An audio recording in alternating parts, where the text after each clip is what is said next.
Welcome to The Business Behind Your Business, the podcast where we delve into the financial strategies and insights that drive success for small and medium-sized business owners. I'm your host, Paul Sweeney, and in each episode we bring you expert guests who share practical advice, real-world experiences, and actionable tips to empower you on your business journey. Whether you're a seasoned entrepreneur or just starting out, get ready to uncover the secrets to success and gain valuable insights into the business behind your business.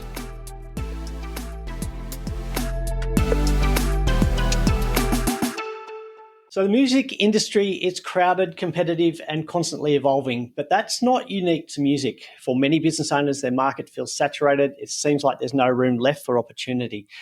Yet, as we've discussed in previous episodes, the real breakthroughs often come from identifying some of that hidden value, whether that's turning your business into an asset or protecting your digital brand before it's too late.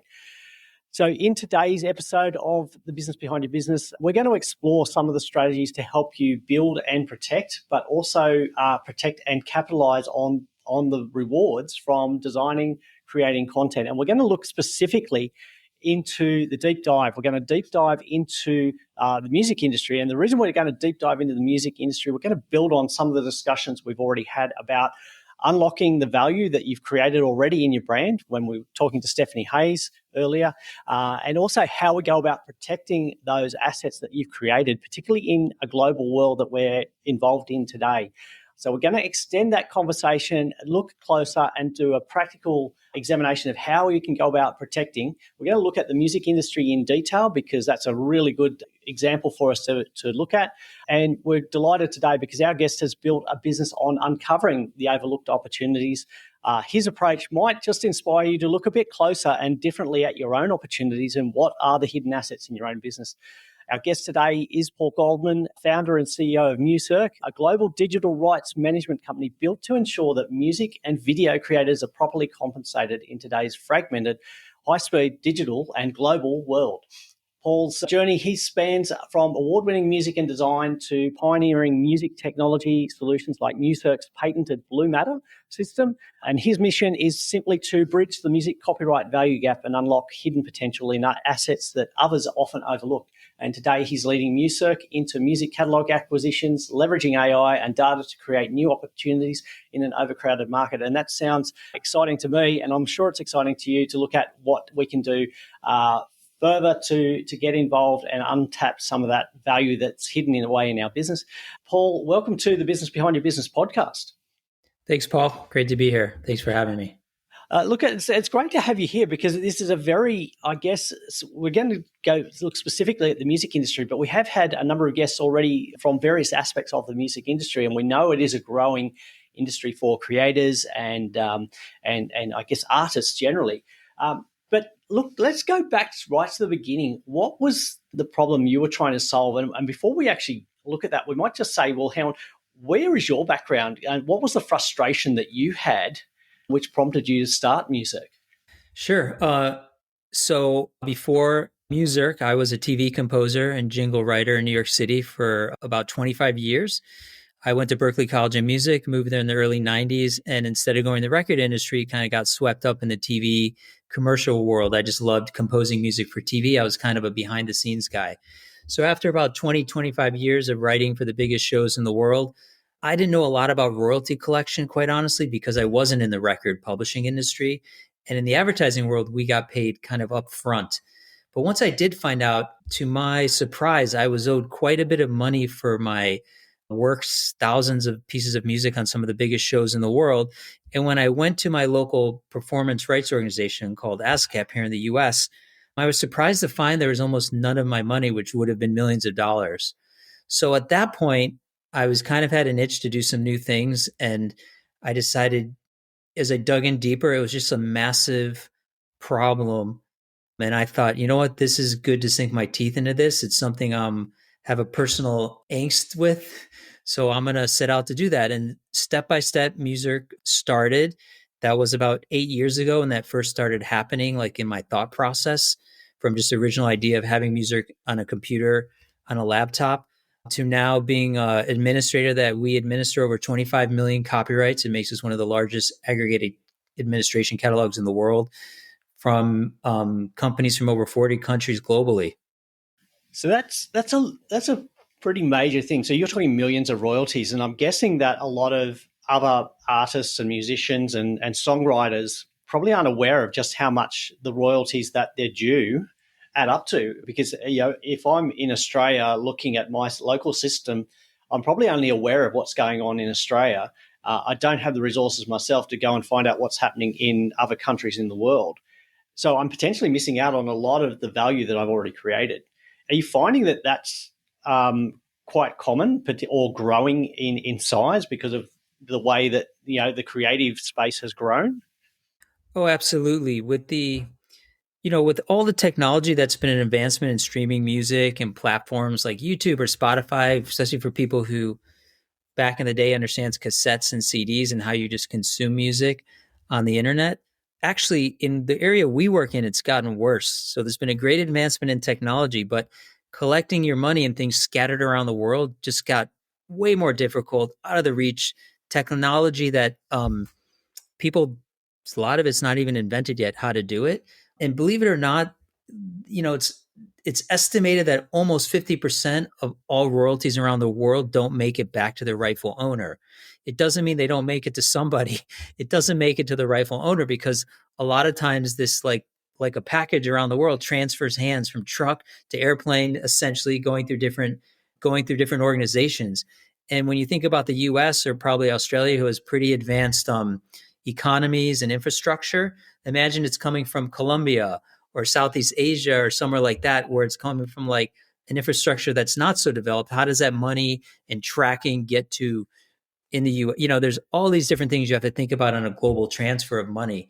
And that makes it actually, so it's kind of, some things have gotten better, but some things have gotten worse.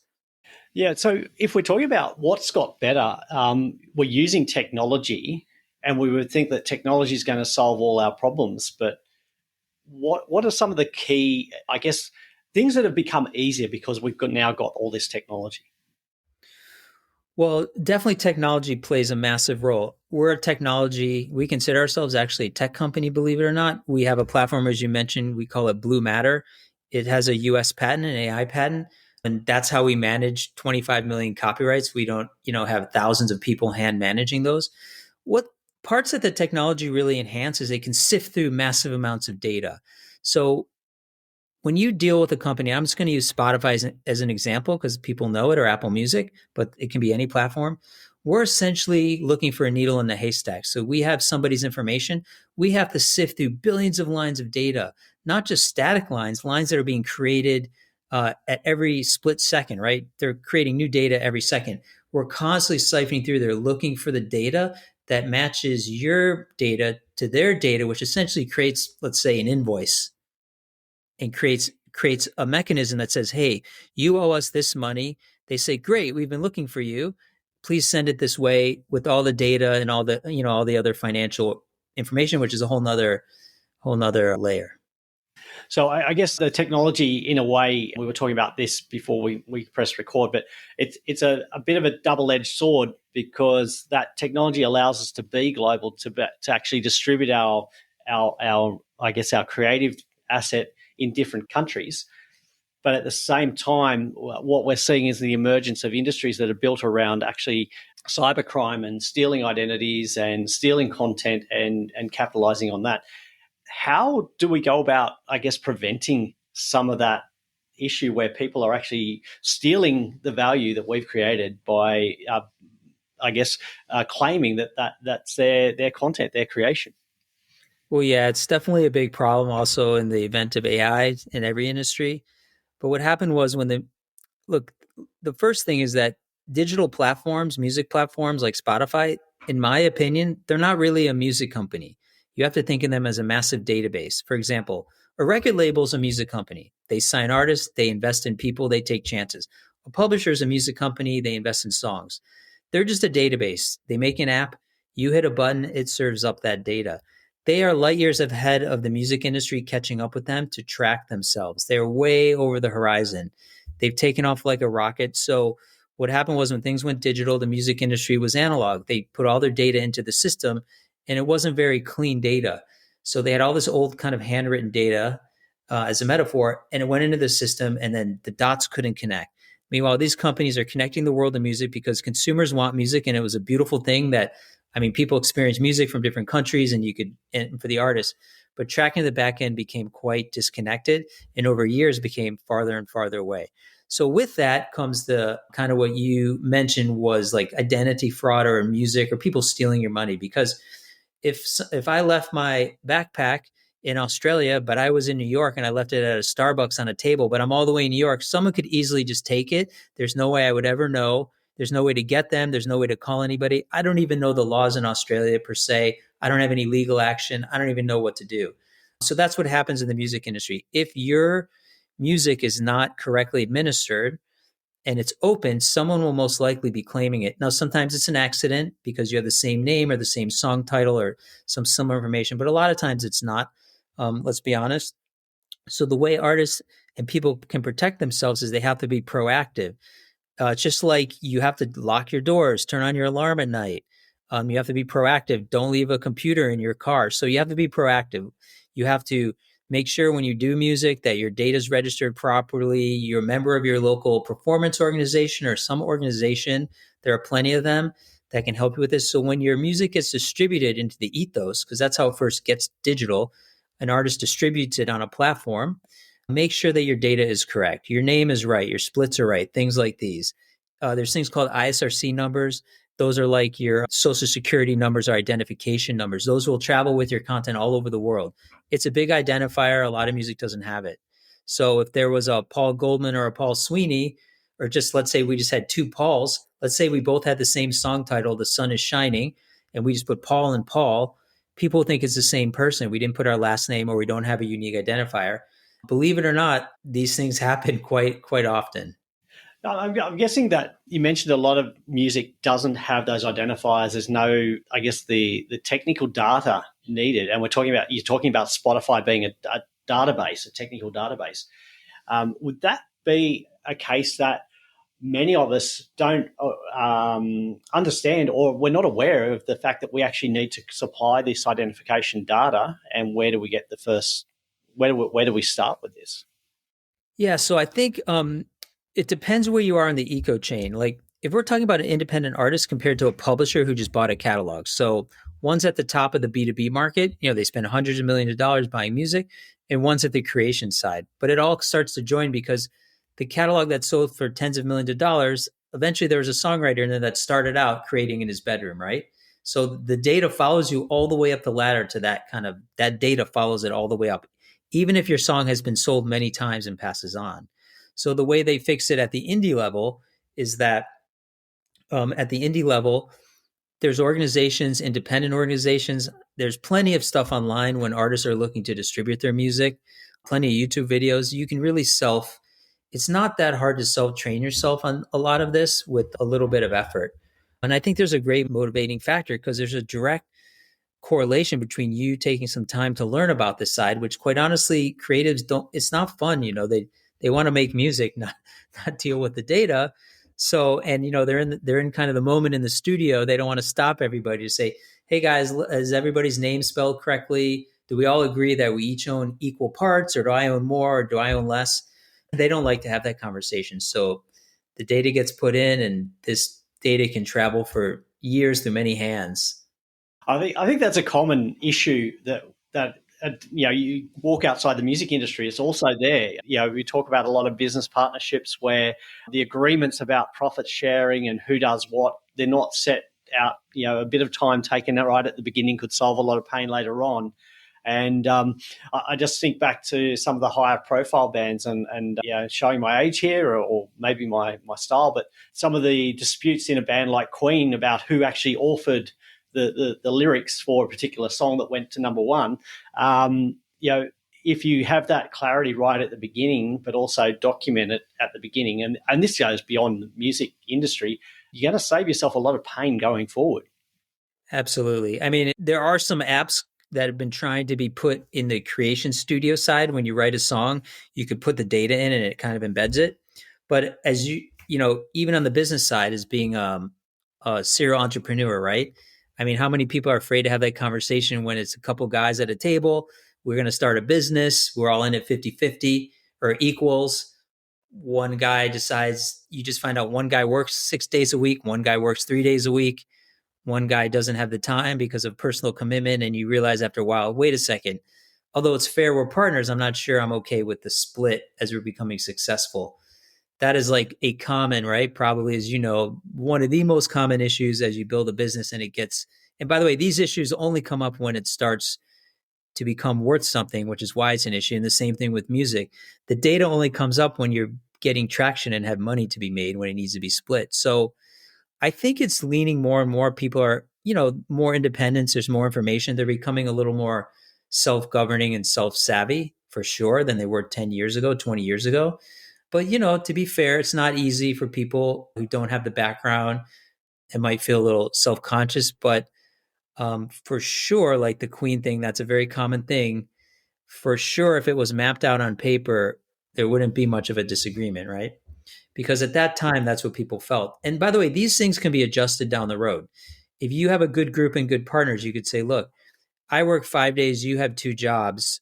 It's kind of not fair. Can we make an adjustment? Most people can be reasonable with that as the company's growing, or even the band is growing. Mm. Yeah, and it's certainly easier to have those conversations up front.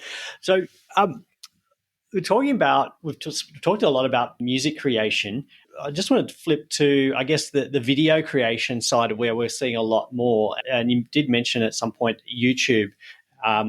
YouTube seems to be one of those areas where music copyright seems to be violated quite regularly. So is that an area that you're also involved in tracking and protecting? Absolutely. So we manage, I think, our entire catalog in YouTube, which makes us one of the largest, if not the largest, content ID manager with the amount of copyrights. 20 something. I think they're all in there, but 25 million. So we're very much in YouTube. In fact, our name shows up on a lot of people's videos as either they're doing something right or they're doing something wrong. It is a space. I think a lot of it is malicious, but there's a fair amount that's just miscommunication. A lot of people aren't aware that they can't use that music, or a lot of people think, oh, I recorded it from my iPhone. I read that your iPhone makes it legal, which is not true. So to be honest, YouTube's a space that's very self-managed between their content ID partners like ourselves and them and the people. We have a system, of course. They have many opportunities to change it. I don't think it's very rare. I know people think it's cool, but it's very rare to take down videos. People are given many chances to like make things right, or, hey, you use that music, it's fine. You're not being taken down. Just you have, 14 days to make a re-edit or something like that. The goal is not to take down videos. The goal is to keep content up. So we find that most people are just unaware. And then we have a lot of links they can access, which explains the stance on things. Of course, if they completely don't comply, which is quite rare, there are actions to be taken. But most of it's just, my dad's a lawyer, my brother's a music lawyer. He said I can use it. I recorded Beyonce at a concert, and it's just that's not how it works. So they're a little shocked at first, maybe a little angry, but once they calm down and read the links, I think they come to the terms that if they comply with the laws, they should take advantage of YouTube. It's an amazing platform. Mm. So what you've described that you're doing and you're achieving with Muserk, clearly you could not be able to do this without the technology that's available today. You've been embracing AI and you've developed your own system. You've patented it. What was the I guess the reason that you got into AI so early as a way of problem solving? Well, I knew when I kind of started Muserk that it was a tech solution. I wasn't sure the tech we're using today because this was a while ago, but I just knew that this is the lighthouse. Like, we have to go towards this direction. Things will change as we go. There'll be storms and winds or whatever, but this is the direction. There's no way to humanly do this with this amount of data. We also collect the money and distribute the actual money itself too to all our partners. So that's a whole nother financial mechanism of, receiving money from major public companies, which is, has its own regulations, dealing with reconciling that money, making sure it's legit and it's to the fractions are to the right people, and then sending it out around the world to different banks. So you couldn't do this without technology. And AI is just a part of every technology now. It just means that the technology can learn from mistakes it makes or corrections it makes. So there's no use for it to like repeat the same step over and over. But that ends up making the system more powerful and gets faster and faster. So that's where we use technology. We also use technology to ingest massive amounts of data quickly. So someone sends us a lot of data. A big problem in our industry is like a backlog of things, just like you might call a store or something for a return. It could take weeks and weeks and weeks. It doesn't mean they can't do it in a day. It just means they've got thousands of other ones to do before yours. So it's a similar backlog. So we've invented technology. Really, we've invented it from our own need of just being flooded with customers that we said, wow, we really have to invent this kind of stuff. And it's been built. That's why it's patented, because it's been built from scratch ourselves. And that's why we were able to obtain a patent. It's all originally built, original formulas, things like that. So you absolutely need technology to do this at this level. In fact, we're kind of talking in the last 3 months about if you're a company in our area that you do not have serious technology. I mean, everyone says they have technology, okay, but serious technology in today's day, you're kind of going to be dead in the water. 5 years ago, you can have a marriage of an old running business building some tech solutions internally for some reporting, some little pieces. But if you don't really have a full blown end to end technology system, at least something, I just don't see how you will participate in the future of kind of the area we work in with these giant. I mean, the tech platforms are so big. If you read any statistics on Spotify or YouTube, it's just mind blowing how much data they're taking in every second. And I guess really, if you're choosing not to use technology, you're really just, I guess, surrendering. You're waving the white flag and just saying, I'm not interested in doing this, because there is so much volume of data out there, and the bigger companies, they're using this to their advantage. And if they're using it to their advantage, there's a good chance that they're using it to your disadvantage. Yes, you might be getting a bit more traction in terms of visibility, but you're not getting rewarded for that unless you embrace the technology. One of the other areas that we talked about here is that value creation. How do we look at, I guess, content creation, music, songwriting? How do we look at that when we look for investment opportunities? Because you mentioned earlier talking about songs being sold from person to person. What are the investment opportunities, and how would that be sort of managed by your platform? Sure. So just, as a background, the idea of acquiring music catalogs is a really hot thing right now in the music industry. It's always been something, but it started years ago where buying music, and we're talking about catalogs that are in play. I mean, you mentioned Queen, but Queen is like the highest level of an asset, right? An A plus plus list asset, like a museum piece. And then there are catalogs which are popular now, and catalogs that are popular in certain regions, like, hey, this band's big in Japan or things like that. But catalogs are bought and sold because when you think about it, they're basically bought on the idea of they show how much in royalties they've collected, let's say over 3 years. That becomes their revenue price. And then it's a multiple, just like a company's revenue.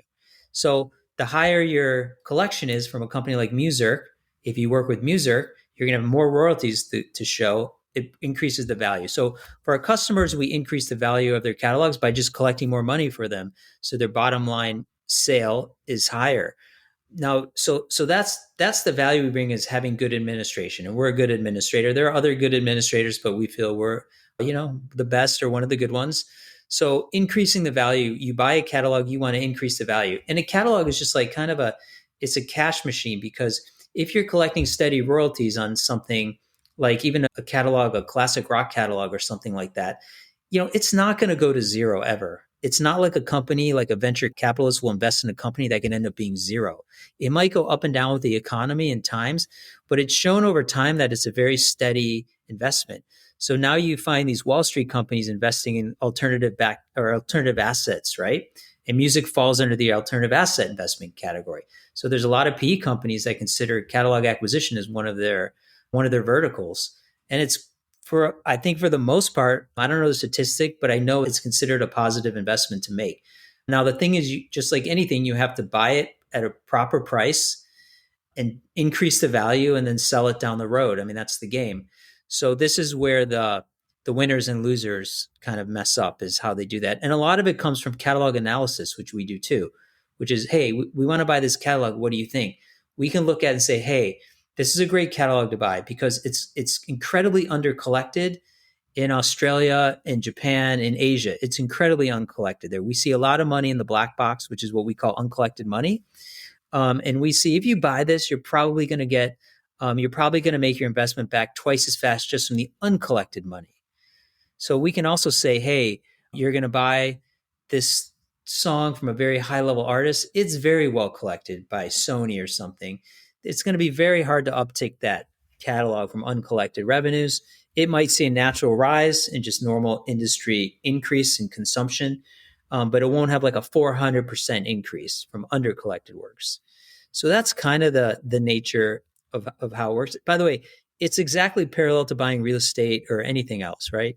You want to buy something that's undervalued, build the value of it, and hopefully you predicted the future market properly when you sell it. Yeah, that sounds like a great opportunity. And I think just from what you've been saying earlier, the technology that you've developed enables the identification of some of those opportunities to be, I guess, easier to identify, but also you have a lot more confidence in the data that you're using to make that decision. Oh yeah, absolutely. We use the data to do that. We have a lot of you can even buy data as well from companies that sell usage data. But the thing is, then you need a technology platform to ingest that data. So it's not like they just give you like a 10-page printout, right? You're getting data. You need to then build your own technology to put like, let's say I can buy usage data in Asia or cross pollinated with our own data. We have to build our own technology around that just to give us the insights. But this is what makes us unique. In fact, we're also getting into buying our own catalogs this year as well into 2026. So that's the next step because we've kind of been helping other companies. We're going to start, buying up our own land that we work in. We like to call it land and catalogs. We're very interested in the emerging markets like Asia, South America, things like this. This is a great market. It's developing so fast. This is where you find a lot of the great values and the undercollected copyrights. So you've shared with us, I guess, the first thing that really springs to mind is how we protect our copyright, how we collect the value from it, but also you've mentioned the investment opportunities that exist. But you've made all of that possible through the platform you developed, so through Blue Matter. So I guess the only remaining question is how do we get started working with Muserk? Sure. So Blue Matter is a technology, just to be clear, that we use internally.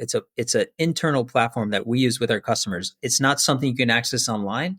Of course, you have dashboards when you're with us. So the way you access this is go to our website. If you own music, whether you're an artist, publisher, own a catalog, or you're a writer, if you have copyrights that you own or masters and you feel you have made some money that is not collected globally and feel you might want an administrator, you should go to our website, just reach out to the, I think there's a tab, I think it's info or wherever it is.